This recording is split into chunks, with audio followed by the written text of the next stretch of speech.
கிறிஸ்துவுக்குள் பிரியமான சிகரம் தொடும் புறாக்கள் நேயர்களுக்கு ஆண்டவர் இயேசுவின் நாமத்தில் அன்பின் வாழ்த்துக்கள். விஸ்வவாணி ஊழியத்தின் ஸ்தாபகரும் அநேக பாடல்களை எழுதின எமில் அண்ணனுடைய நினைவு நாள் டிசம்பர் 19. இந்த நாளில் நாம் நேர்காணல் நிகழ்ச்சியாக நடத்தி இருக்கிறோம். வாங்க நிகழ்ச்சிக்குள்ள போலாம்.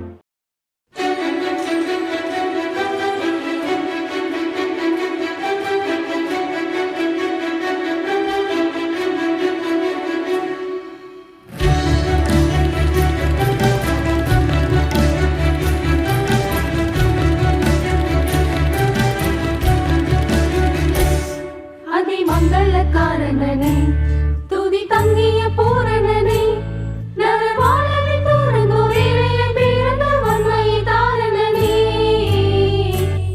அதி மங்களக்காரனே துதி தங்கிய பூரணனே நரவாளனை தோரந்தோரேளைய பிறந்த வன்மையை தாரணனே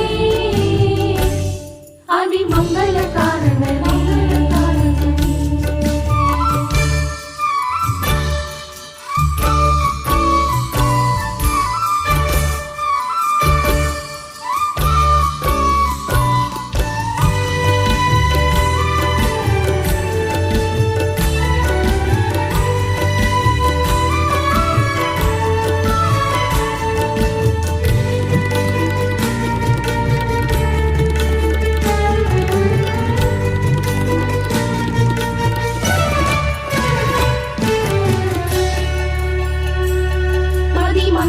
எங்களுக்கும் திதி சிங்கின தங்களுக்கும் உனி மாற்றினையும் திவ்ய காட்சியில் தோன்றினவையாய் தொங்கவனே மதி மங்கின எங்களுக்கும் திதி சிங்கின தங்களுக்கும் உனி மாற்றினையும் திவ்ய காட்சியில் தோன்றினவையாய் தொங்கவனே அதி மங்களக்காரனே. மீண்டுமாக உங்களை வரவேற்கிறேன். இந்த நாளில் நமது மத்தியில் பிரேம் அண்ணனும் அவர்களுடைய துணைவியாரும் வந்திருக்கிறார்கள். பிரேம் அண்ணன் இந்திய இராணுவத்தில் இன்ஜினியராக இருந்து ஓய்வு பெற்றவர். நமது விஸ்வவாணி நிர்வாக குழுவிலும் உறுப்பினராக இருந்தார்கள். இப்பொழுது ஃபைனான்ஸ், மிஷனரி கேர், ப்ராப்பர்ட்டி இவற்றிற்கு ஆலோசகராக இருந்து வழி நடத்துகிறார்கள். பிரேம் அண்ணன் மற்றும் அவர்களுடைய மனைவி நமது மத்தியில் இருக்கிறார்கள். ஆண்டவராக இயேசு கிறிஸ்துவின் நாமத்தினாலே உங்களை வாழ்த்தி வரவேற்கிறேன். அன்னை, முதலா எமில் அண்ணனை எங்கே சந்திச்சிங்க? அந்த அனுபவத்தை பற்றி கொஞ்சம் சொல்ல முடியுமா? அண்ணனை சந்தித்த காலங்கள் பல உண்டு என்றாலும் முதலாவது நான் சந்தித்தது அண்ணனை நெஹ்ரு பார்க் என்ற இடத்துல TWRனுடைய ஆஃபீஸ் இயங்கிய இடத்துல நான் அவர்களை சந்தித்தேன். ஏனென்றால் எனக்கு ஒரு அரசாங்க வாய்ப்பு கிடைத்திருந்தது. அங்கே சில காரியங்களை நான் செய்யும்படியாக என்னுடைய தலையகத்துக்கு வந்திருந்த சமயத்தில் அண்ணனோடு ஒரு 10 நிமிஷம் அமர்ந்திருந்து அவர்களோடு பேசும்படியான ஒரு வாய்ப்பு கிடைத்தது. அந்த 10 நிமிஷத்தில் அண்ணன் கூறிய பல காரியங்கள் என்னுடைய இருதயத்தை ஈர்த்தது. அது மட்டுமல்லாமல் ஊழிய காரியங்களை பற்றி எப்படி வானொலி மூலமாக மக்களை தொட முடியும் என்ற காரியங்களில் அவர்கள் மிகவும் குறிப்பாக என்னிடத்தில் கூறினார்கள். அந்த 10 நிமிடம் நேரம் என்பது ஒரு பெரிய ஒரு ஆச்சரியம், அதிசயமான நேரமாக இருந்தது. அந்த நேரத்தில் என்னுடைய இருதயத்திலே மிகவும் ஆழமாக அவர் சொன்ன ஒவ்வொரு வார்த்தைகளும் என்னுடைய இருதயத்தில் மிகவும் ஆழமாக பதிந்ததனால் அதை தொடர்ந்து செய்ய வேண்டும் என்ற ஆவலை நான் மேற்கொண்டேன். வானொலியில் விஸ்வவாணி மூலமாக ஒளிபரப்பின காரியங்கள் என்னை மிகவும் ஆழமாக பதிந்ததனால் அந்த ஆஃபீஸில் நான் சென்று அவர்களோடு பேச ஒரு வாய்ப்பு கிடைத்ததே ஒரு பெரிய ஒரு வாக்கியமாக நினைத்தேன். அதில் அண்ணன் கூறின ஒரு வாக்கியமானது, ஒரு வசனமானது சங்கீதம் 147 சங்கீதம் 15 வசனம், அவர் தமது வார்த்தையை பூமியிலே அனுப்புகிறார், அவருடைய சொல் மிக தீவிரமாக செல்லுகிறது. இந்த வசனத்தின் மூலமாக மிகவும் அதிகமாக ஈர்க்கப்பட்டேன். அதிலிருந்து நான் இந்த ஊழியத்தில் நானும் ஒரு பங்கு கொள்ள வேண்டும் என்று தீர்மானித்தேன். ரொம்ப சந்தோஷம்னா, ஆதி நாட்களில் டிவி, மொபைல் அப்படி போட்ட வசதிகள் இல்லாத காலங்களில் இந்த ரேடியோ அநேக இடங்களில் இப்படிப்பட்ட தாக்கத்தை ஏற்படுத்தியிருக்கு அப்படின்னு கேட்கும்போது ரொம்ப சந்தோஷமாக இருக்குது.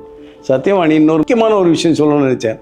அதாவது நான் ஜம்மு காஷ்மீரில் வேலை செய்துட்டு இருக்கும்போது உதம்பூருங்கிற இடத்துல இமானுவேல் ஞானராஜ் அவங்களோடு சேர்ந்து டோக்ரி என்கிற மொழியில் அங்குள்ள லோக்கல் லாங்குவேஜ் அதில் விஸ்வவாணியினுடைய ஒலிபரப்பு செய்யணும் அப்படிங்கிறதுக்காக என்னுடைய ஒரு பெட்ரூமை வந்து ஸ்டுடியோவை கன்வெர்ட் பண்ணி அதில் நாங்கள் ரெக்கார்டிங் பண்ணி அங்கே ஒரு புதிதாக ஒரு பாடலை டோக்ரி மொழியில் மொழிபெயர்த்து அதையும் ரெக்கார்டு செய்து வெளிவிட்டோம். அது டைட்டில் சாங்காக வந்தது. ஒரு பெரிய ஆச்சரியமான காரியம். ரொம்ப ஆச்சரியமாக இருக்குதானே. ஏன்னா ஆரம்ப நாட்களில் டிவி மொபைல் இப்படிப்பட்ட ஃபெசிலிட்டிஸ் இல்லாத நாட்களில் இந்த ரேடியோ அதன் மூலம் வருகிற செய்தி அநேக இடத்துல நற்செய்தியை பரப்புவதற்கும் அதன் மூலம் அநேகர் ஆண்டவரை ஏற்றுக்கொள்வதற்கும் அது ஒரு வாய்ப்பாக அமைஞ்சிருச்சு. அண்ணே எம்எல் அண்ணன் அநேக பாடல்களை எழுதியிருந்தாங்க. அந்த நாட்களில் திருச்சபைகளில் நல்ல தரிசனங்களையும் தாக்கத்தையும் அந்த பாடல்கள் ஏற்படுத்துச்சு. அதை குறித்து நீங்கள் என்ன நினைக்கிறீங்க? ஒவ்வொரு கிராமங்கள் தோறும் ஒரு சிறு ஆலயங்கள் உண்டு. அந்த ஆலயங்களிலே காலையில் எழுந்தவுடன் 5 மணிக்கு ஒரு பாடல் வரும். உறக்கம் தெளிவோம் உற்சாகம் கொள்வோம் என்ன அந்த பாடலானது மக்களுடைய இருதயத்தில் பதிந்து ஜெபத்திற்கு அவளை அழைத்து சென்ற அதிசயமான காரியமாக இருந்தது. அது மட்டுமல்லாமல் ஒவ்வொரு மணிதோறும் ஆலயத்திலே கடிகாரத்திலே மணி அடிக்கும் பொழுது அங்கே அடித்து முடித்த பின் ஒரு வசனங்கள் கூறப்பட்டது. அருமையான வசனங்கள் கேட்களோட இருதயத்திலே ஒரு ஆறுதலை தந்தது. அப்படிப்பட்டதான அந்த வார்த்தைகளை தங்கம் அக்கா அவர்கள் மிகவும் அழகாக அதை சொல்வார்கள். அதை கேட்கும் பொழுதில் இருதயத்தில் ஒரு பெரிய ஆறுதலும் உற்சாகமும் கிடைக்கும். அது மட்டுமல்லாமல் மந்தையில் சேர ஆடுகளே இவ்விதமான பல பாடல்கள் அந்த புதிதாக கேட்ட மக்கள் வாலிபர்கள் திருச்சபைகளிலே அவர்கள் எழும்பி ஆண்டவருக்கு ஒப்பு கொடுத்த ஒரு காரியம் மிகவும் அதிசயமானது, அற்புதமானது.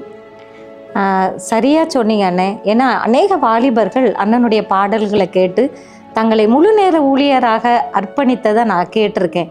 ரொம்ப சந்தோஷம். அக்கா, உங்களுக்கு அண்ணனுடைய பாட்டில் ரொம்ப பிடிச்ச பாட்டு எதுன்னு சொல்ல முடியுமா? நிச்சயமாமா. எம்எல்ஏ எல்லா பாட்டுகளும் எனக்கு பிடிக்கும். உதம்பூரில் இருந்த நாட்களில் புதிதாக அந்த எல்லாவற்றிற்கும் மேலான நாமம் இயேசுவின் நாமம் என்னுடைய உள்ளத்தை வெகுவாக தொடர்ந்த ஒரு பாட்டு. அதற்கு பிறகு 2000 செட்டில் சென்னையில் வந்து மீட்டிங்ஸ் அட்டன் பண்ண ஆரம்பித்ததுலேருந்து அநேக பாடல்கள், அதாவது இயேசுவே ஆண்டவர், உம்மையே நான் நேசிப்பேன், உம்மையே நோக்கி ஓடுகிறேன், அந்த மாதிரி பாடல்கள். அடுத்தபடியாக அழகாய் நிற்கும் யார் இவர்கள், இந்த பாட்டு வந்து என்னுடைய இதயத்தை ரொம்ப தொடும். இப்பொழுதும் அதை வந்து எப்பவும் பாடிக்கொண்டிருக்கு. தேவன் கிருபை செய்திருப்பார். அது என்னுடைய உள்ளத்தில் ஒரு கிளர்ச்சி, ஊழிய பாரம் அதை கொடுத்து என்னை ஆண்டவருக்குள்ளாக நடத்தி கொண்டிருக்கிறது ஊழியத்தின் பாதை. மிக சரியாக சொன்னீங்கக்கா. ஏன்னா எம்எல்ஏனுடைய பாடல்கள் நிறைய நம்ம திருப்பி திருப்பி கேட்பதனால அநேக பாடல்களை மனப்பாடமாக பாட முடியும். அது மட்டும் இல்லை, அண்ணனுடைய பாடல்களில் இயேசு என்ற வார்த்தை மறுபடியும் மறுபடியும் வருகிறத நம்ம பார்க்குறோம். ரொம்ப சந்தோஷம்க்கா. ஆமாம்மா, இயேசு வந்து அண்ணனுடைய உயிர் மூச்சுன்னு சொல்லலாம். எல்லா பாடல்களையும் எல்லா நேரங்களையும் எல்லா பிரசங்கங்களையும் இயேசு என்ற வார்த்தையை என்னை வந்து அடிக்கடி உச்சரிப்பாங்க. அது நம்முடைய இதயத்தில் ஒரு பெரிய தாக்கத்தை உண்டாக்குறத நான் பார்க்குறேன். எம்எல்ஏனுடைய ஊழிய நிர்வாகம், திட்டமிடுதல், தரிசனம், இதை பற்றி உங்களுடைய கருத்து என்னன்னா? சிஸ்டர், நான் சொல்லணும் அப்படின்னா, என்னுடைய ஒரு வேலை விஷயமாக டெல்லிக்கு நான் வந்து என்னுடைய இராணுவ உடையில் நான் வந்து L15 நான் பொதுவாக வந்து தங்குறது உண்டான்னு சொல்லுவாங்க. நீ L15 வந்து தம்பிங்க தங்க அப்படின்னு சொல்லுவாங்க. அதனால் அங்கே தங்கி இருக்கும்போது என்ன இராணுவ உடையில் பார்த்து அண்ணன் கேட்டாங்க, எப்படி உங்களுடைய டிபார்ட்மெண்ட் போகுது, என்னெல்லாம் ப்ரொசீஜர்ஸ் நீங்கள் அடாப்ட் பண்ணுறீங்க என்ன என்கிட்ட கேட்டாங்க. சிறு குழுக்கள் 5 குழுக்கள் சேர்ந்து ஒரு பெட்டாலியன் பிளட்டூன் என்று சொல்லுவோம். அதுக்கப்புறம் அது போனால் 5 பிளட்டூன்ஸை சேர்ந்து அது ஒரு டாஸ்க் ஃபோர்ஸ் என்று சொல்லுவோம். அந்த விதமாக இது கடைசியில் போகுது. ஒரு சீஃப் இன்ஜினியருடைய லெவலில் போகும். அங்கேருந்து நேரே சென்ட்ரல் கவர்மெண்ட் நடத்தக்கூடிய பார்டர் ரோட்ஸ் ஆர்கனைசேஷனில் இது போய் சேரும். இவ்விதமாக படிப்படியாக ஒரு சிறு சிறு குழுக்களாக அது இணைந்து செயல்பட்டதன் மூலமாக அந்த எல்கை ரோடனுடைய பணிகள் வெற்றிகரமாக முடிந்தது என்று சொன்ன உடனே அண்ணனுடைய இதயத்தில் அது ஒரு கொஞ்ச நேரம் யோசிச்சுட்டு அண்ணன் இது நிச்சயம்தான், நீங்கள் ஒரு கரெக்டான ஒரு பிளான் பண்ணியிருக்கிறாங்க அப்படின்னு சொன்னாங்க. ஸோ இவ்விதமாக இன்று நாம் பார்க்கும் பொழுது நம்முடைய ஊழியத்திலும் ஒரு ஊழியக்காரருக்கு 5 கிராமங்கள் என்று சொல்லி அதை வெப் சென்டர் என்று சொல்லவும் அதை இணைத்து சேர்த்து டிஸ்ட்ரிக்ட் லெவலில் நம்ம கொண்டு வரும் பொழுதும் அங்கே அதை ஒரு கவனிப்பதற்காக கண்காணிப்பதற்காக அங்கே ஒருவரை பொறுப்பு கொடுத்து இவ்விதமாக ஒவ்வொரு இடங்களிலும் அதை உபயோகித்து வருகிறது. அந்த திட்டத்தை அண்ணன் அதை நிறைவேற்றி வருவது பார்க்கும் பொழுது இது நிச்சயமாக ஒரு வெற்றியின் பாதையில் சென்று கொண்டிருக்கிறது என்பதை நான் நன்றாக அறிந்து உணர்ந்து அதற்காக ஜெபித்து கொண்டிருக்கிறேன். ரொம்ப உண்மை அண்ணன். ஏன்னா எம்எல்ஏ எதை செய்தாலும் ரொம்ப சிஸ்டமேட்டிக்காக கரெக்டாக பர்ஃபெக்டாக செய்யணும்னு நினைப்பாங்க.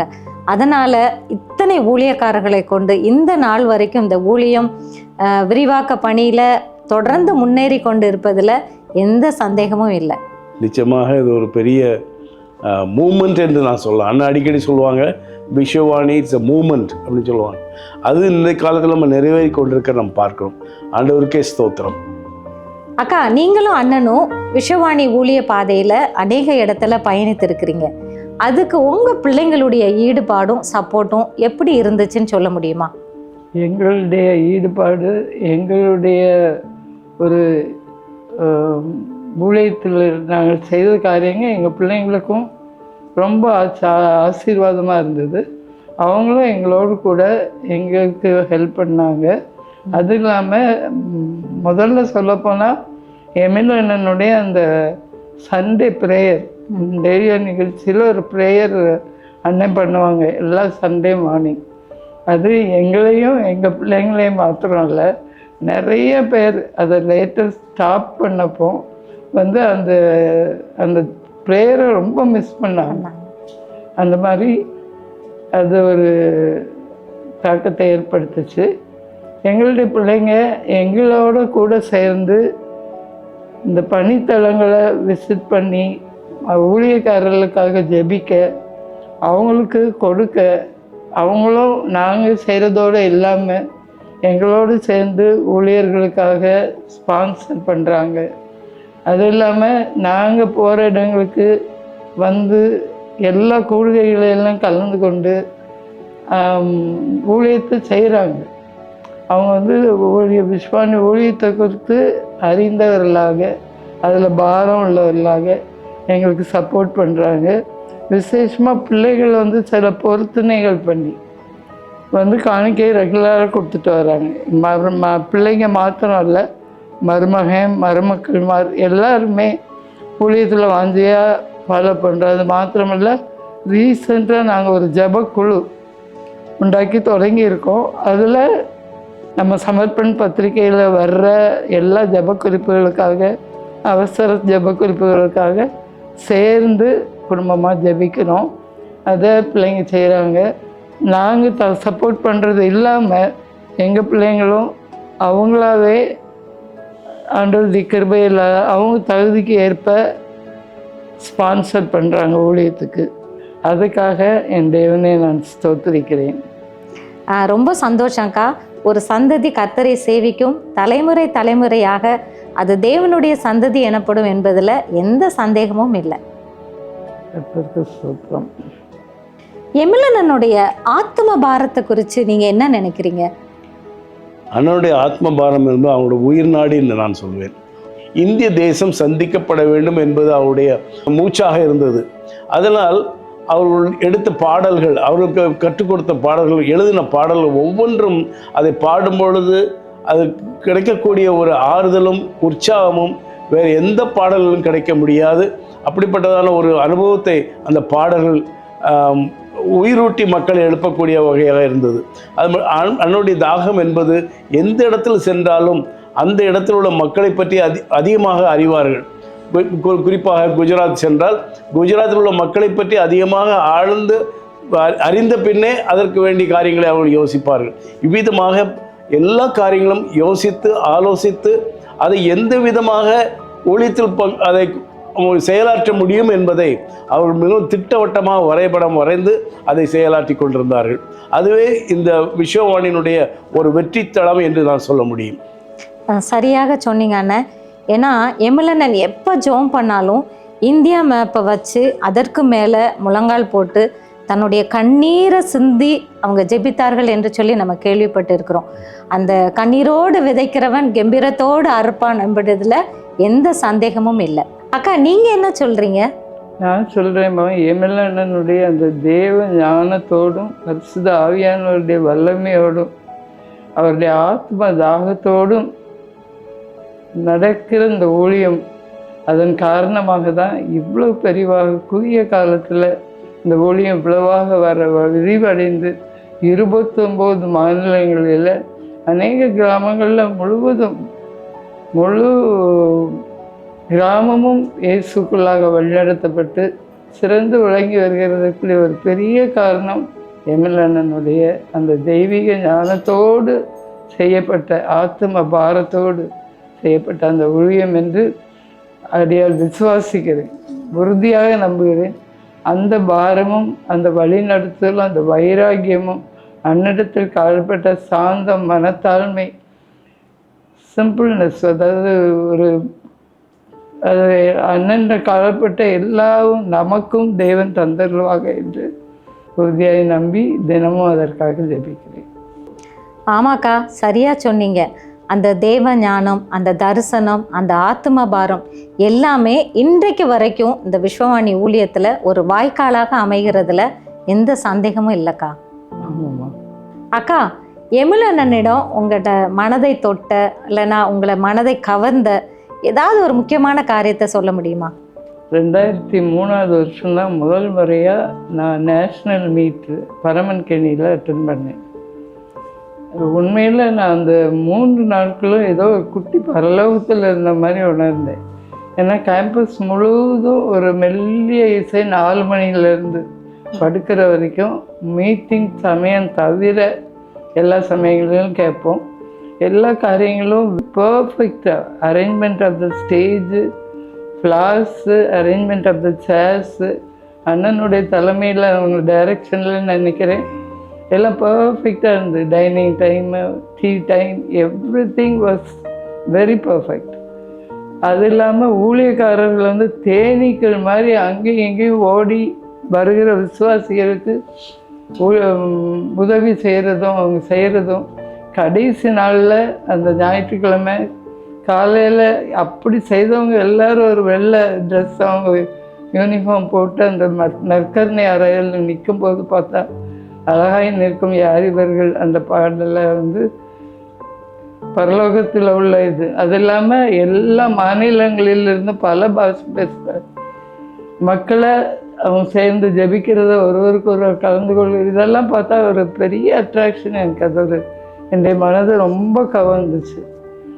அதில் நான் வந்து எமிலண்ணன் பார்க்க வந்து அவருடைய அந்த பரிசுத்தமான தெய்வ மனிதர் இதை நடத்துகிறாருன்ற ஒரு ஃபீலிங் எனக்கு வந்துச்சு. அதுலேருந்து எல்லா வருஷமும் நேஷ்னல் மீட் அட்டன் பண்ணுவேன். குடும்பத்தோடு அட்டன் பண்ணியிருக்கேன். பிள்ளைங்க கல்யாணம் பண்ணப்போ அவங்கள முதல்ல அங்கே தான் கூட்டிகிட்டு போனோம். அவங்களும் வந்து அதனால் ஈர்க்கப்பட்டு ஸ்பான்சருக்கு வாலண்டியராக அவங்க வந்து முடியாத நிலையிலையும் பண்ணாங்க. 2006 என் மனசை தொட்ட ஒரு சம்பவம் என்னதுன்னா, நாங்கள் மதிய கூடுகையில் ஜப கூடுகையில் நாங்கள் எமிலனுக்காக காத்திருந்தோம். மியூசிக் டீம் வந்து பாடல் டீச் பண்ணிகிட்டு இருந்தாங்க. அந்த வருஷம்தான் இந்த பாடல் எழுதியிருப்பாங்கன்னு நினைக்கிறேன். வாசல்களே உங்கள் தலைகளை உயர்த்துங்கள், அதை டீச் பண்ணிகிட்டு இருந்தாங்க. அப்போ எமிலனை என்ட்ரு பண்ணாங்க.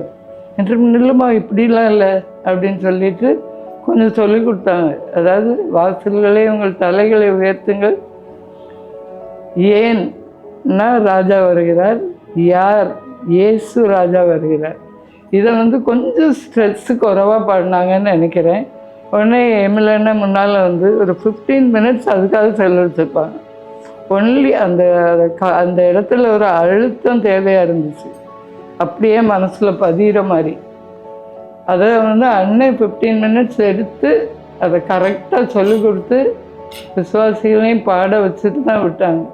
அப்போ எனக்கு மனசில் எவ்வளோ பெரிய பெரிய காரியங்களை, எவ்வளோ பெரிய ஊழியத்திற்கு தலைவராக இருக்கிற ஒரு தேவ மனிதர் இந்த ஒரு சிறு பாடலில் கூட ஒரு பெர்ஃபெக்ஷன், முழுமையை பார்க்க விரும்புகிறாங்க.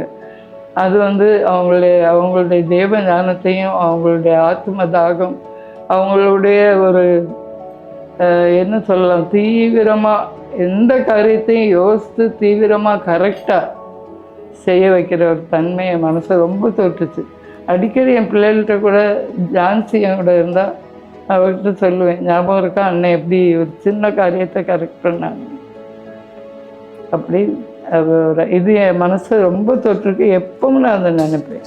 ரொம்ப சரியாக சொன்னீங்கக்கா. எமில் அண்ணனுக்கு எந்த காரியமாக இருந்தாலும் சரி சிஸ்டமாக ஸ்டாண்டர்டாக செய்யணும்னு ரொம்ப எதிர்பார்ப்பாங்க. ஆமாம், அதையும் விரும்பினேன். அதாவது மற்ற கேம்ப் மீட்டிங்ஸ் அட்டன் பண்ணியிருக்குது, இந்த கேம்ப் மீட்டிங்கில் ஒரு பெரிய வித்தியாசத்தை நான் பார்த்தேன். கம்ஃபர்டபுள், வர்றவங்க கம்ஃபர்டபுளாக இருக்கணும், அது மாதிரி எல்லாம் பர்ஃபெக்டாக இருக்கணுன்றதை அண்ணன் விரும்பி அவங்க தலைமையில் அந்த camp meeting is very successful. அதுக்காக நான் தெய்வனை நன்றி சொல்கிறேன். அப்படிப்பட்ட ஒரு பரிசுத்தமான தெய்வ மனிதருடைய தலைமையில் நடக்கிற இந்த ஊழியம் இன்னும் வளர்ந்து பெருகி தேவநாம மகிமைப்பட நான் வாழ்த்துக்கிறேன். கண்டிப்பாக்கா, தேவன் பெரிய காரியங்களை செய்வார். அண்ணா, நீங்கள் என்ன நினைக்கிறீங்க? என்னை பொறுத்தவரையில் நான் அண்ணனை பற்றி சொல்லணும் அப்படின்னா, அண்ணனோடு நான் தொடர்பு கொள்ளும்போது அண்ணனோடு கூட இருந்து சில காரியங்களை நாங்கள் பேசவும் சிந்திக்கவும் செய்வோம். அது பொதுவாக நான் L15 தங்கியிருக்க நேரங்களில் பொதுவாக மத்தியான நேரங்களில் அண்ணன் கூட உட்காந்து சாப்பிட்றது உண்டு. பலரும் சொல்ல கேள்விப்பட்டிருக்காங்க, நானும் கண்ணு கூட பார்த்துருக்கிறேன். ஜெபம் சொல்லி ஆகாரத்துக்காக ஜெபிக்க உட்காரும்போது பிளேட்டில் சில சொட்டுகள் விழுறதை நான் பார்த்துருக்குறேன். அதே நேரத்தில் ஒரு நாள் என்னோடய அண்ணன் திடீர்னு ரொம்ப கவலையோடு இருந்தாங்க. அப்போ என்கிட்ட சொன்னாங்க, நான் ஒரு ஊழியக்காரன், ஆனால் எனக்கு என் மகளுக்கு படிக்க வைக்க எனக்கு முடியல அப்படின்னாங்க. அப்போ தான் என்னென்ன அப்படின்னு கேட்டப்போ, டெனிஷாவுக்கு நான் என்ன படிக்க வைக்கிறது, என்ன செய்கிறது எனக்கு தெரியல, நான் ஏன் உங்கள்கிட்ட இந்த ஃபேமிலி மேட்டரை ஷேர் பண்ணுறேன்னு தெரியல அப்படின்னு சொன்னாங்க. அப்போ அண்ணா நம்ம ஜெபம் பண்ணோன்னே கட்டாயம் ஆண்டவர் ஒரு வழியை வச்சுருப்பார் மகளுக்காக அப்படின்னு சொல்லி ஆறுதல் சொல்லிவிட்டு அண்ணன்ட்ட ஒரு வார்த்தை சொன்னேன், அண்ணா நம்ம சிஎம்சியில் ஏன் ட்ரை பண்ணக்கூடாது அப்படின்னு சொன்னேன். அண்ணன் என்ன எப்படி எட்டி பார்த்தாங்க, கண்ணில் இருந்து தண்ணீர் அப்படி